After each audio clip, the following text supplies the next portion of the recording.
خبرگزاری رویترز گزارش داده است که معاون رئیس جمهور آمریکا جید ونس که رهبری هیئت آمریکایی در گفتگوهای صلح با ایران را به عهده داشت، پس از پایان مذاکرات پاکستان را ترک کرده است. او در گفتگو با رسانه‌ها پس از مذاکرات با هیئت ایرانی گفته بود که هیچ توافقی با ایران حاصل نشده و این وضعیت برای هر دو کشور نگران کننده است. او افزوده که هیئت آمریکایی خواسته‌های خود را به طور واضح مطرح کرده و تاکید کرده است که واشنگتن به هیچ صورت نمی‌خواهد ایران به سلاح هسته‌ای دست یابد، اما به گفته او طرف ایرانی این شرایط را نپذیرفته است.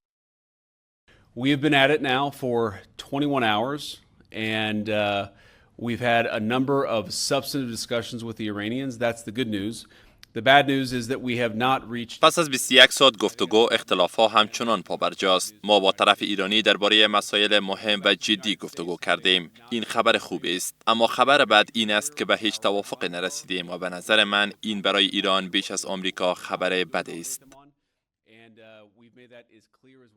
در همین حال اسماعیل بقایی سخنگوی وزارت امور خارجه ایران گفته است تا زمانی که آمریکا به یک توافق معقول نرسد، هیچ تغییری در وضعیت تنگه هرمز به وجود نخواهد آمد. در مورد یک سری از موضوعات ما به تفاهم‌هایی رسیدیم واقعیت، اما در مورد دو سه موضوع مهم خب دیدگاه‌ها فاصله داشت و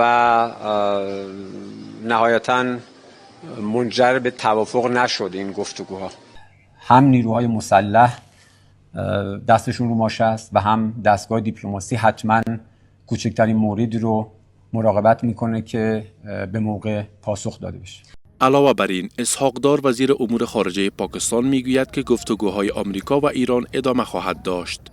The delegation of the United States of America was headed by the US Vice President J.D. Vance, and the delegation of the Islamic Republic of Iran was headed by Speaker of the Iranian Parliament, Bakr. گفتگوها میان آمریکا و ایران هنوز پایان نیافته و در روزهای آینده نیز ادامه خواهد داشت. اسلام آباد به فراهمسازی زمینه‌های ارتباط و گفتگو میان دو طرف ادامه خواهد داد تا روند مذاکرات حفظ شود.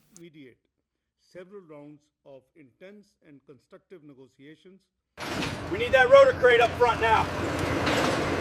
Hold that spacing. Watch the left rear. این در حالی است که فرماندهی مرکزی ایالات متحده یا سنتکام همزمان با پایان این گفتگوها در صفحه ایکس خود تصاویر آماده سازی عملیات شبانه نیروهای دریایی آمریکا را منتشر کرده است. تاریخ دقیق این عملیات مشخص نشده، اما برخی گزارش‌ها نشان می‌دهد که این آمادگی‌ها ممکن است با عملیات احتمالی به نام خشم حماسی مرتبط باشد. تاکنون ایران به این تصاویر و آمادگی‌های احتمالی نظامی واکنش رسمی نشان نداده است.